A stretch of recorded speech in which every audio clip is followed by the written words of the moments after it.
Toyota Viz 2009ဒီကား ABS မီးလေးလင်းလာတာအဲ့တော့ပြစ်ချက်ကိုကျွန်တော် diagnosis လေးထိုးကြည့်တော့က ABS နောက်ညာ wheel speed sensor ပြက်နေတာပေါ့ဒီပြက်နေတဲ့ကုတ်တွေတော့ကျွန်တော်တို့ကဘိန်းတွေဖြုတ်ဆက်တယ်အမှဒီ wheel speed sensor လေးမကောင်းတာတွေ့လို့ wheel speed sensor လေးလဲပေးလိုက်တယ်ဒီကောက်မှာပြစ်တာ2မျိုးရှိတယ်wheel speed sensor လည်းပြစ်တတ်တယ်လို့ဒီ hub board ထဲမှာရှိတဲ့တာလိုက်ပြက်စီသွားရင်လည်းအဲ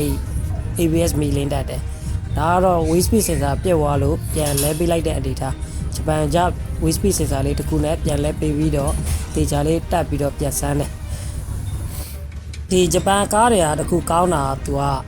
ဒီ wheel speed sensor တွေလဲလိုက်ပြီးသွားရင် reset ချတာတော့ဘာလို့မရှိဘူးစံလို့တာနဲ့တခါတည်းမီးတွေတိုင်းငိမ့်တယ်အမှ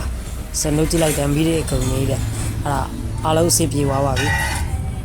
အားလုံး final တက်ပြီးကားမောက်ဆမ်းမယ်မောက်ဆမ်းပြီး